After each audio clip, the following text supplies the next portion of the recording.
మంత్రివర్యులు సీతక్క గారికి, తదితర కాంగ్రెస్ నాయకులు, మీడియా మిత్రులు మీ అందరికి కూడాను నా హృదయపూర్వక నమస్కారాలు. ఎంత టైం? ఓకే. దాదాపుగా 20 సంవత్సరాల క్రితం 2006 ఫిబ్రవరి 2న అనంతపూర్ జిల్లాలో Mahatma Gandhi national rural employment guarantee యాక్ట్ని దేశం మొత్తంలో ఆ రోజున అక్కడ స్టార్ట్ చేయటం జరిగింది. అప్పటి ప్రధాని డాక్టర్ మన్మోహన్ సింగ్ గారు, సోనియా గాంధీ గారు ఆ ప్రోగ్రాంని అక్కడ స్టార్ట్ చేశారు.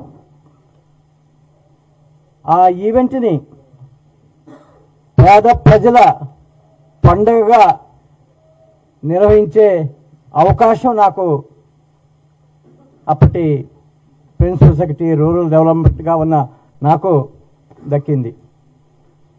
అయితే 20 సంవత్సరాల తర్వాత స్కీమ్ను తయారు చేయండి ఆదేశించడం జరిగింది.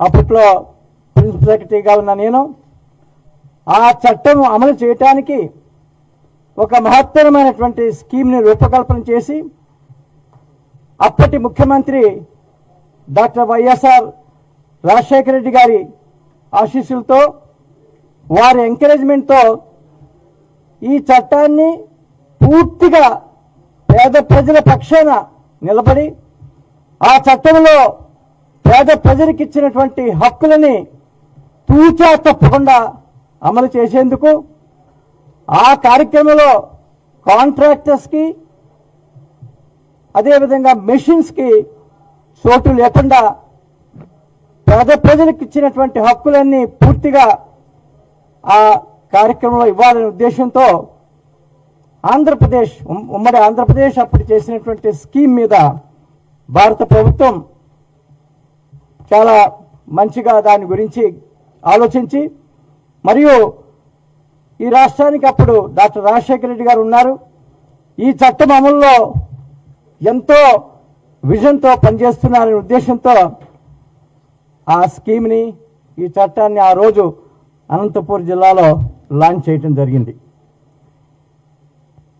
ఏదైతే మేము తయారు చేసుకున్న స్కీమ్ అది ఈనాడు Mahatma Gandhi national rural employment guarantee యాక్ట్ని తీసివేసి జీ రామ్జీ యాక్ట్ తీసుకొచ్చిన సందర్భంగా దేశం మొత్తంలో కంటే, మిగతా రాష్ట్రాల్లో కంటే ఈ తెలుగు రాష్ట్రాల్లో ఉన్నటువంటి ప్రభుత్వ యంత్రాంగం, పేద ప్రజలు ఎంతో బాధపడుతున్నారు. ఎందుకంటే చట్టంలో ఏ విధంగా ఉన్నదో తూచా తప్పకుండా పేద ప్రజల హక్కులు వారికి అందేటట్టుగా ఆనాడు ఈ చట్టాన్ని అమలు చేయటానికి మరి నాయకులు, అధికారులు, కింద స్థాయి మరి ఫీల్డ్ అసిస్టెంట్స్ అందరూ కూడాను కృషి చేయడం జరిగింది. అప్పటి ఉమ్మడి ఆంధ్రప్రదేశ్లో మేము నిర్వహించినటువంటి చట్టంలో 6 అంశాలు మీ ముందు ఉంచాలనుకుంటున్నాను. ఒకటి, universal entitlement, right to work.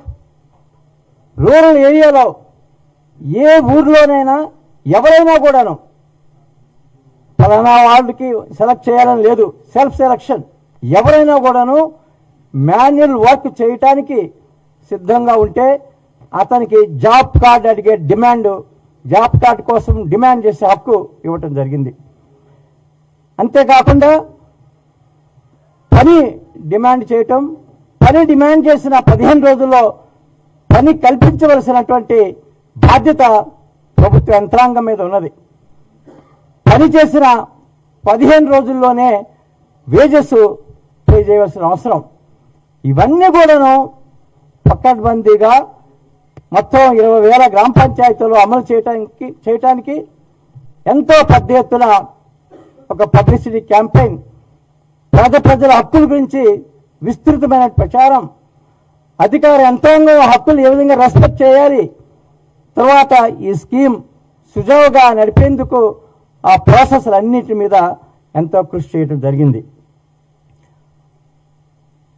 Workers యొక్క రైట్స్ అన్నీ కూడాను ప్రజలకి, ఇటు ప్రభుత్వ అధికారులకి, స్టాఫ్కి కూడాను చక్కగా అర్థమయ్యేటట్లుగా ప్రయత్నం చేయటం మూలంగా మొత్తం 20,000 గ్రామ పంచాయతీల్లో ప్రతి పంచాయతీలో కూడాను అడిగిన ప్రతి ఒక్కరికి జాబ్ కార్డు ఇవ్వటం, జాబ్ కార్డు ఉన్న అడిగిన ప్రతి ఒక్కరికి అడిగిన వర్క్ ఇవ్వటం, వర్క్ చేసిన వాళ్ళకి 15 రోజుల్లో మరి పేమెంట్ చేయటం అనేది మేము చేసి చూపించడం జరిగింది.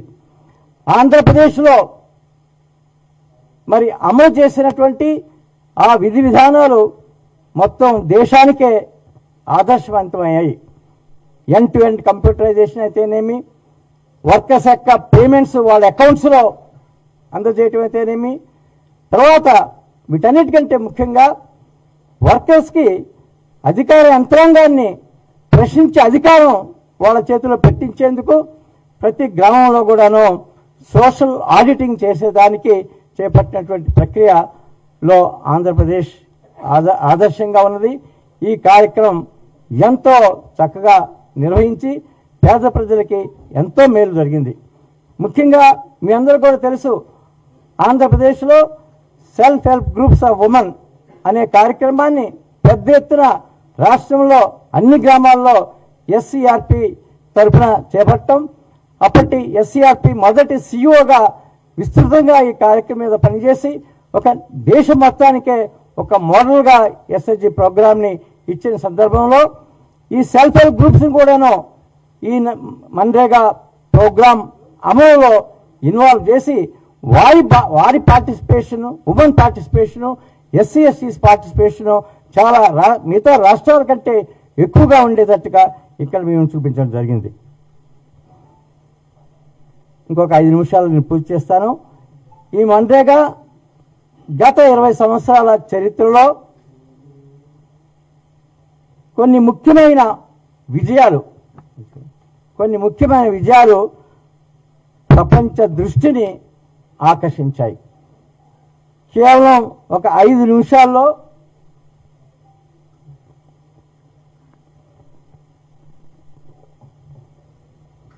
ఆ విజయాలు ఏమిటా విజయాలు? ప్రపంచ దృష్టిని, ప్రపంచంలో పేరెన్నికైనటువంటి అనేక అభివృద్ధి ఎక్స్పర్ట్స్ అందరూ కూడాను కొనియాడినటువంటి విజయాలు కొన్ని మీ ముందు ఉంచాలనుకుంటున్నాను. MNREGA programme global example for dignity. పేద ప్రజలు డిగ్నిటీతో పని డిమాండ్ చేయటం, డిగ్నిటీతో పని చేసి మరి సంపాదన ఏర్పాటు చేసుకోవటం అనే దానికి ప్రపంచంలోనే ఇదొక గ్లోబల్ ఎగ్జాంపుల్. అదేవిధంగా వేజెస్ స్టెబిలైజేషన్కి గాను, గ్రామీణ ప్రాంతాల్లో డిస్ప్రెషన్, మైగ్రేషన్ అరికట్టడానికి, తర్వాత గ్రామీణ కూలీలకి బార్గెనింగ్ పవర్ ఇంప్రూవ్ చేయటానికి, రైతులతో బార్గెన్ చేసి మరి న్యాయమైన వేజెస్ సంపాదించుకునేదానికి ఈ మన్రేగా ప్రోగ్రాం అమలు చేసేదానికి 20 సంవత్సరాల డేటా కనుక చూసినట్లయితే 20 సంవత్సరాల్లో అగ్రికల్చర్ వేజెస్ అనేవి స్టాగ్నెంట్ అయి ఉన్నాయి. అంటే రైతులు మరి 20 సంవత్సరాలుగా వారి వేజెస్ పెంచకుండా స్టాగ్నెట్ అయి ఉన్నాయి. అటువంటి పరిస్థితుల్లో బార్గెనింగ్ పవర్ మన్రేగా మూలంగా పేద కూలీలకి బార్గెనింగ్ పవర్ ఉండటం మూలంగా ఆ వేజెస్ తర్వాత మరి చాలా చాలా ప్రస్తుతంగా పెరగడం జరిగింది. అదేవిధంగా ఇన్కమ్ సెక్యూరిటీ, తర్వాత వీటన్నిటికంటే ముఖ్యంగా పేద ప్రజలు గ్రామీణ ప్రాంతాల్లో మిడిల్ మెన్ మరి ఎక్కువ వడ్డీకి అప్పిచ్చేవాళ్ళు కావచ్చు, కాంట్రాక్టర్స్ కావచ్చు, ట్రాఫికర్స్ కావచ్చు, వారి బారి నుండి పెద్ద ఎత్తున పేద ప్రజల్ని విముక్తి చేయటానికి మన్రేగా ప్రోగ్రాం మన రాష్ట్రాల్లోనే కాక దేశం మొత్తంలో అంత మంచి సత్ఫలితాలు మరి ఇవ్వటం జరిగింది. మరి ఇటువంటి మన్రేగా ప్రోగ్రాం నిన్న జీ రామ్జీ అనే చట్టంతో ఒక విధంగా బుల్డోజ్ చేసి భూస్థాపితమైనటువంటి విషయం మీ అందరికి కూడా తెలుసు. అయితే ఏ అంశాల్లో కొత్తగా వచ్చిన చట్టం పేద ప్రజలకు అన్యాయం చేస్తుంది, ఏ అంశాల్లో ప్రపంచం మొత్తం ఎలుగెత్తినటువంటి ప్రశంసినటువంటి అంశాల్లో గండి కొడుతుంది అనేది ఒక 8 అంశాలు మీ ముందు ఉంచాలనుకుంటున్నాను. ఒకటి, మన్రేగాలో స్టాచ్యుటరీ రైట్ టు వర్క్ అనేది జీ రామ్జీలో ఉండదు. ఎందుకుండదంటే మన్రేగాలో రూరల్ ఏరియాలో ఏ గ్రామంలో అయినా ఎవరైనా కూడాను పని డిమాండ్ చేయొచ్చు, రైట్ టు వర్క్ ఉన్నది. ఈ జీ రామ్జీలో సీతక్క గారికి భారత ప్రభుత్వం చెప్తారు, అమ్మా నువ్వు మీ తెలంగాణలో కేవలం ఈ గ్రామాల్లోనే ఈ జీ రామ్జీ చట్టాన్ని అమలు చేయాలనే నిర్దేశం పైనుంచి వస్తుంది. మిగతా గ్రామాల్లో ఉన్నటువంటి పేద కూలీలకి పని అడిగే రైట్ అనేది ఉండదు. అదేవిధంగా గతంలో 365 రోజులు పని డిమాండ్ చేసి పని చేసే హక్కు ఉన్నది. అయితే ఈ కొత్త జీ రామ్జీ చట్టంలో సంవత్సరంలో 60 దినాలు మొత్తం పని చేయకుండా 60 దినాలు ఒక గ్యాప్ని ప్రకటించాలి. దీని ఉద్దేశం ఏమిటో ఒకసారి మనందరూ కూడాను గమనించవలసిన అవసరం ఉన్నది. 365 రోజులు పని చేసే అవకాశం పేద ప్రజలకు ఇచ్చినప్పుడు వారి చేతిలో బార్గెనింగ్ పవర్ ఏ విధంగా ఉంటుందంటే, వ్యవసాయ పనులు ఉన్నప్పుడు రైతుల దగ్గరికి వెళ్ళి, అయ్యా గత 50 సంవత్సరాలుగా మీరు మా కూలీలు పెంచలేదు, ఇప్పుడు కనుక ఒక 4 రూపాయలు ఒక 5 రూపాయలు కూలీ పెంచకపోతే మేము మన్రేగా పనులకు వెళ్తామని వారు ఆ విధంగా డిమాండ్ చేయడంతో రైతులు కూడాను కొంతవరకు దిగివచ్చి కూలీలు పెంచిన పరిస్థితులు ఉన్నాయి. ఆ విధంగా ఆ వేజ్ రేటు సెటిల్ అయింది ఇన్ ఫేవర్ ఆఫ్ వ్యవసాయ కూలీలు. కానీ ఇప్పుడు ఆ 60 రోజులు పని చేయకూడదు అనే నిబంధన జీ రామ్జీలో ఉండటంతో పేద ప్రజలకి వారి చేతిలో వచ్చినటువంటి బార్గెనింగ్ పవర్ వారి చేతి నుంచి తీసేసి మరి మళ్ళా గతంలో లాగా ఏ విధంగా ఎక్స్ప్లాయిటేటివ్ వేజ్ రేట్స్ ఉండేయో ఆ పరిస్థితికి వచ్చే పరిస్థితి ఉన్నది. తర్వాత మన్రేగాలో ఏ పనులు చేసుకోవాలి, ఎప్పుడు చేసుకోవాలి అనేది గ్రామంలో గ్రామ ప్రజలు గ్రామ సభ నిర్ణయించేది. గ్రామ స్వరాజ్యానికి ఇది ఒక నిదర్శనం. అందుకనే ఆ ప్రోగ్రాంకి మహాత్మా గాంధీ పేరు పెట్టడం జరిగింది. ఆ ప్రోగ్రాంకి మహాత్మా గాంధీ పేరు పెట్టడానికి 2 కారణాలు. మహాత్మా గాంధీ ఏమన్నారు, ప్రభుత్వం తరపున చేసిన ప్రతి పని కూడాను సమాజంలో చివరి పర్సన్ వరకు వెళ్ళాలి అనేది మహాత్మా గాంధీ యొక్క కోరిక. మన్రేగా అనేది ఆ విధంగా చేసి చూపించింది. అదేవిధంగా మరి గ్రామ స్వరాజ్యం అనేది మహాత్మా గాంధీ కన్నటువంటి కలలు. అందుకోసమని ఆ కార్యక్రమానికి Mahatma Gandhi national rural employment guarantee act అని పెట్టడం జరిగింది.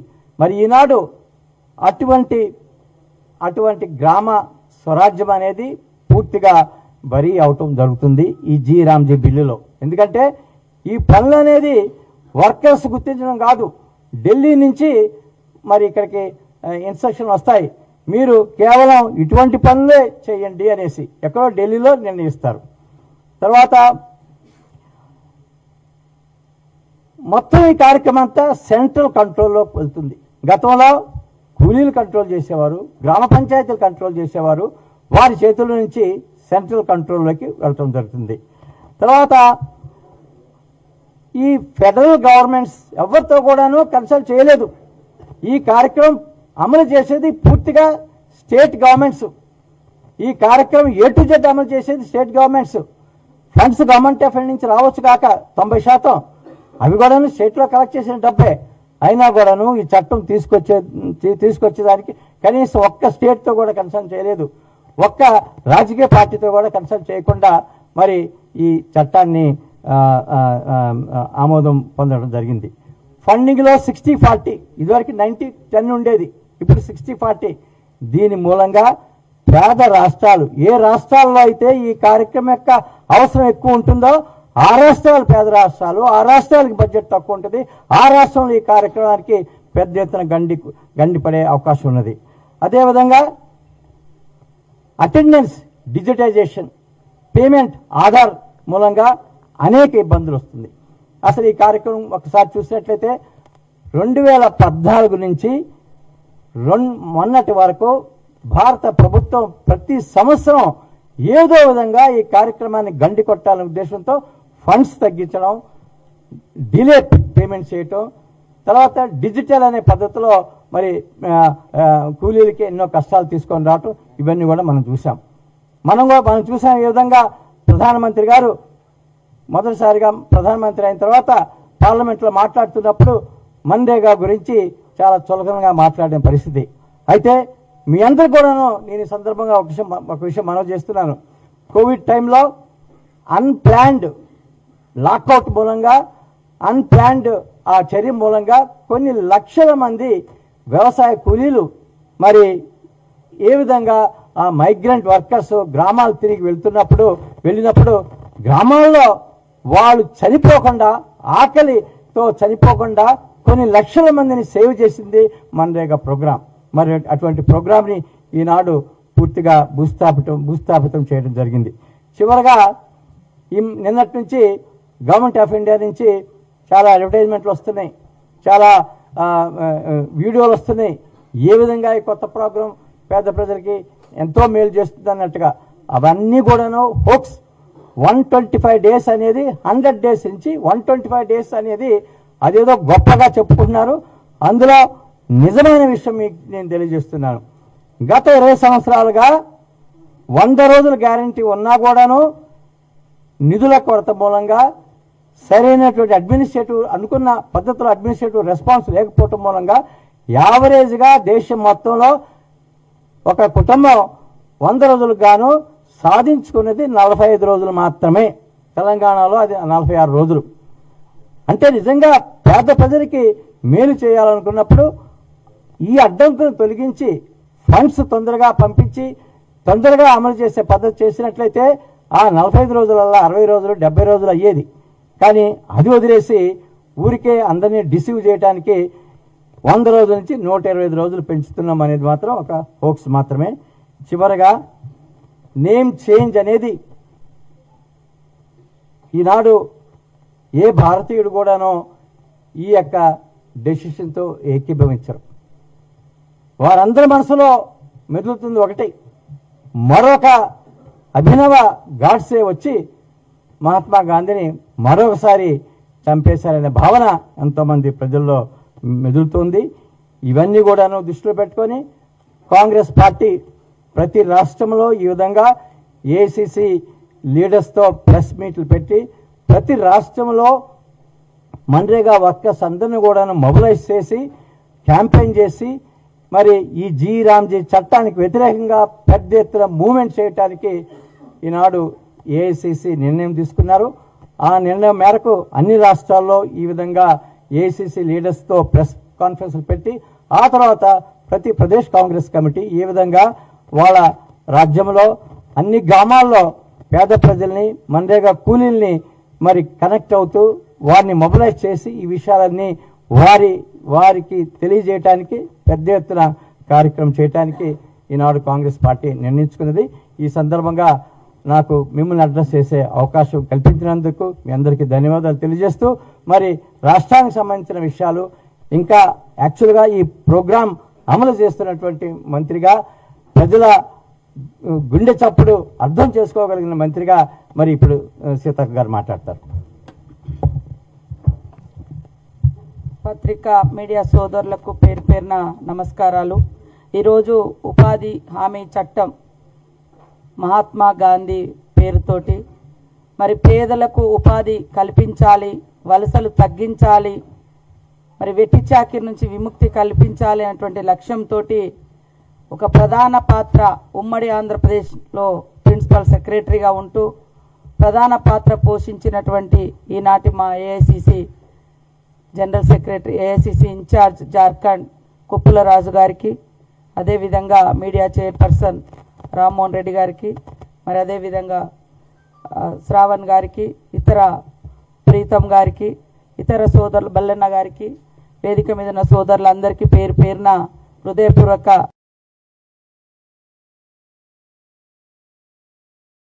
ఉపాధి హామీ చట్టం ఉరేయాలని బీజేపీ ప్రభుత్వం అధికారంలోకి వచ్చిన నాటి నుంచి రోజు రోజుకు నిధులు తగ్గించడం, పని దినాలను తగ్గించడం, రకరకాల కుట్రలు చేసి ఆనాడు గాంధీ గారిని మరి గాడ్సేల్ చంపి భౌతికంగా నిర్మూలిస్తే ఈరోజు గాంధీ గారి పేరు లేకుండా చేసి గ్రామీణ ఉపాధి హామీ చట్టాన్ని నిర్మూలించి తద్వారా ఈ మధ్యకాలంలో మనం చూస్తూ ఉన్నాం దేశవ్యాప్తంగా ఆదివాసీ ప్రాంతాలలో, అటవీ ప్రాంతాలలో పెద్ద ఎత్తున అడవుల విధ్వంసం, మైనింగ్ కోసం, ఆదాని అంబానీల కోసం చేస్తున్నటువంటి మరి విధ్వంసం చూస్తున్నాం.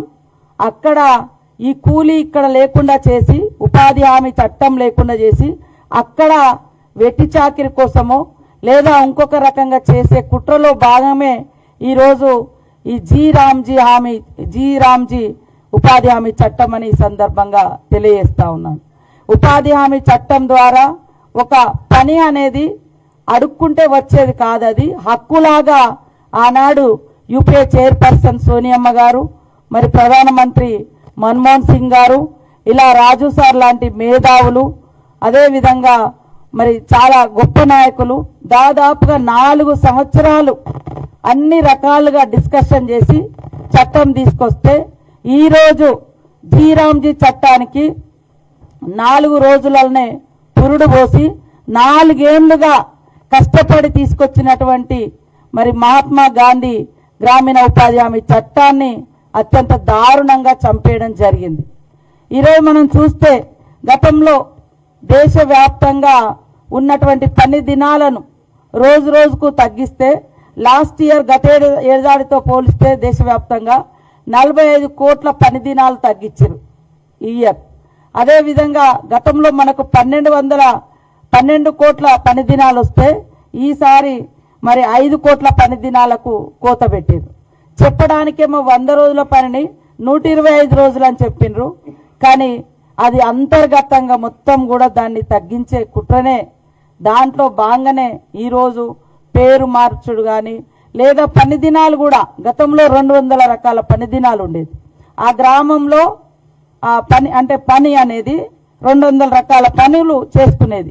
కాలువలు కావచ్చు, సిల్టులు కావచ్చు, మొక్కలు కటింగ్ కావచ్చు, రోడ్లు సాఫ్ చేసుకోవడం కావచ్చు, సీసీ రోడ్లు కావచ్చు, లేదా ఇంకా డ్రైనేజీలు కావచ్చు, రకరకాల వర్క్స్ అక్కడ మనం నిర్దేశించుకున్న ప్రకారంగా.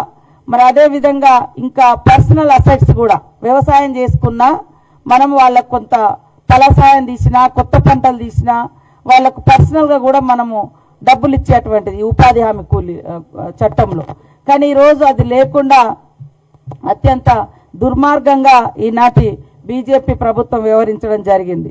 అదే కాకుండా మరి ఈరోజు ఈ ఉపాధి హామీ పనులలో దేశవ్యాప్తంగా 60% మహిళలు చేస్తే తెలంగాణలో 62% మహిళలు పార్టిసిపేట్ చేస్తున్నారు. మరి 90% ఎస్సీ ఎస్టీ మహిళలే ఉపాధి హామీ కూలీలుగా ఉన్నారు. ఈరోజు మనం చూసినాం కరోనా కష్టకాలంలో గట్టెక్కిచ్చింది. ఆయన ఇంజనీర్ చదివినా, డాక్టర్ చదువుతున్న స్టూడెంట్ అయినా పట్టణాలలో మరి ఉపాధి లేక మళ్ళీ పట్టణాల నుంచి తల్లిలాగా ఉపాధి హామీ చట్టం పిలిచి ఉపాధి కల్పించినటువంటి గొప్ప చట్టం ఉపాధి హామీ చట్టం. ఈరోజు ఆ చట్టానికి తూట్లు పొడిచి కేవలం దీని వెనుక కుట్ర, గాంధీ గారి పేరు ఉండొద్దు, పేదలకు ఉపాధి కలగొద్దు, పేదలకు ఒక హక్కుగా ఏ చట్టం ఉండొద్దు, ఒక దానంగా. మీకు తెలుసు బీజేపీ ప్రభుత్వం ఎప్పుడు కూడా సబ్సిడీలు ఎత్తేయాలని మాట్లాడుతుంటది. దానిలో భాగంగానే ఈరోజు ఈ చట్టాన్ని తీసేయడం మూలంగా ఇప్పుడు ఎక్కడ చూసినా పెద్ద ఎత్తున అటవీ ప్రాంతాల్లో విధ్వంసం జరుగుతుంది. రేపు రాబోయే కాలంలో మైనింగ్లలో కూలీలుగా మార్చి ఇక్కడ సొంత ఊర్లలో పని హక్కు లేదు, పని చట్టం ఉండదు. కాబట్టి ఇంకా ఎక్కడికో ఒక కాడికి పోయి బతికేటువంటి దుర్మార్గమైనటువంటి దుష్ట ఆలోచనే ఈరోజు మరి గ్రామీణ ఉపాధి హామీ చట్టాన్ని, గాంధీ గారి పేరు మీద ఉన్న చట్టాన్ని తూట్లు పొడవడము, కాబట్టి దీన్ని మేము తీవ్రంగా ఖండిస్తా ఉన్నాం. ఖచ్చితంగా ఈరోజు ప్రజల యొక్క జీవన ప్రమాణాలు పెరగడంలో ఉపాధి హామీ చట్టం చాలా కీలకమైనటువంటి పాత్ర పోషిస్తుంది. వాళ్లకు నచ్చిన పని, వాళ్లకు పని కల్పించిన సందర్భాల్లో పని దొరికింది. కానీ ఈరోజు వీళ్ళు తీసుకొచ్చినటువంటి చట్టం మూలంగా భవిష్యత్తులో పేదలకు పని దొరకడం కూడా కష్టమై మళ్ళీ బానిసత్వంలోకి, మళ్ళీ వెట్టి చాకిరిలోకి దింపే అటువంటి కుట్రలో భాగంగానే ఇది చేయడం జరిగింది. నూతనంగా కూడా ఈరోజు సర్పంచెస్ అంతా ప్రమాణ స్వీకారం చేస్తున్నారు. వారందరికీ కూడా సర్పంచులకు, ఉప సర్పంచులకు శుభాకాంక్షలను తెలియజేస్తూ మరి ఈ యొక్క ఉపాధి హామీ చట్టాన్ని రక్షించుకోవడం కోసం ప్రతి గ్రామంలో ఉపాధి హామీ కూలీల ద్వారా ఎక్కడికక్కడ నిరసన ర్యాలీలు, అదేవిధంగా దీక్షలు, మరి గ్రామ పంచాయతీలలో తీర్మానాలు కూడా చేయించి కేంద్రానికి పంపిస్తామని కూడా ఈ సందర్భంగా తెలియజేస్తూ రాష్ట్రంలో ఉన్నటువంటి ఆల్ పార్టీస్, అదేవిధంగా దేశవ్యాప్తంగా ఉన్న పేదల పక్షాన ఉన్నటువంటి మేధావులు, రాజకీయ పార్టీలు కానీ అందరూ ఈ చట్టాన్ని రక్షించుకోవడం కోసం ఇవాళ దొడ్డిదారిన ఒకటే ముద్దు పేరు కనబడుతుంది, 125 రోజులు అనేది. నువ్వు బీజేపీ పాలిత రాష్ట్రాలలో ఈ రోజు వరకు ఎక్కడా కూడా 100 రోజులు చేసిన ఘనత లేదు. 100 రోజులు చేసింది లేదు. 50 రోజులు కూడా మించినటువంటి దాఖలాలు లేవు. అలాంటి వాళ్ళు ఇవాళ 125 రోజులు ఎక్కడి నుంచి చేయిస్తారని అంటున్నా. మేము లాస్ట్ ఇయర్ మరి పని దినాలు పెంచి ఎక్కువ ఉపాధి కల్పించాలని మేము ఒక యుద్ధ ప్రాతిపదికన చేస్తే కూడా మీరు ఎందుకు చేయించారు ఎక్కువ పని దినాలని కూడా మమ్మల్ని ప్రశ్నించింది కేంద్రం. లాస్ట్ ఇయర్ ఇప్పుడు 5 కోట్ల పని దినాలు తగ్గించారు. మేము అడుగుతా ఉన్నాం ఇంకా పని దినాలు పెంచండి, మాకు ఇవ్వండి అని.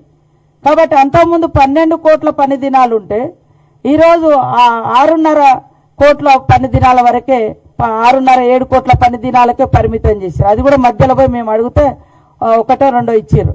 ఇప్పుడు ఇంకా 5 కోట్ల పని దినాలు గతంతో పోలిస్తే తగ్గించారు.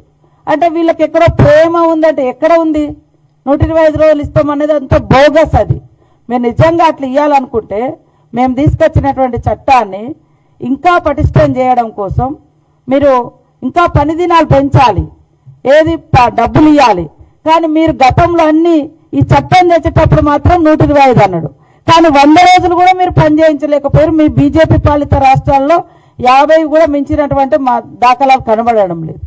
కాబట్టి ఈరోజు తీసుకొచ్చినటువంటి మోడీ ప్రభుత్వం తీసుకొచ్చినటువంటి పేదల రెక్కలు విరిచేసి ఉపాధికి ఉరివేసి గాంధీ గారి పేరును భౌతికంగా, అదేవిధంగా సిద్ధాంతపరంగా లేదా గ్రామీణ పేదల జీవితాలలో లేకుండా చేసేటువంటి కుట్రను మేము తీవ్రంగా ఖండిస్తా ఉన్నాం.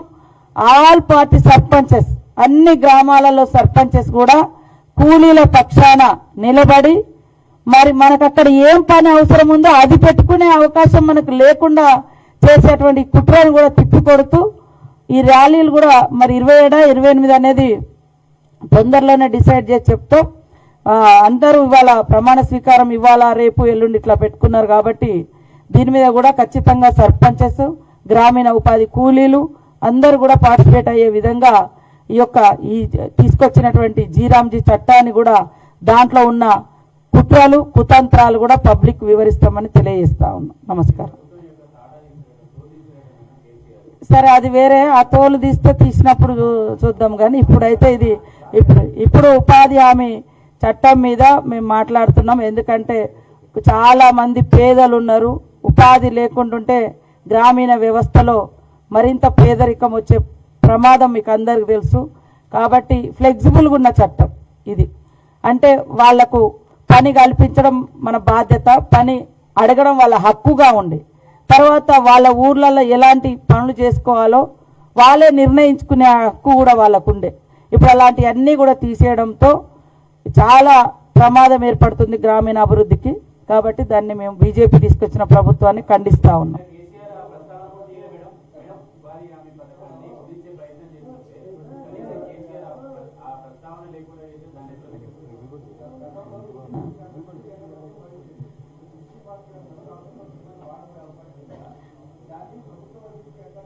ఇది ఉపాధి హామీ చట్టము కేంద్ర ప్రభుత్వం పరిధిలో వచ్చిన చట్టం.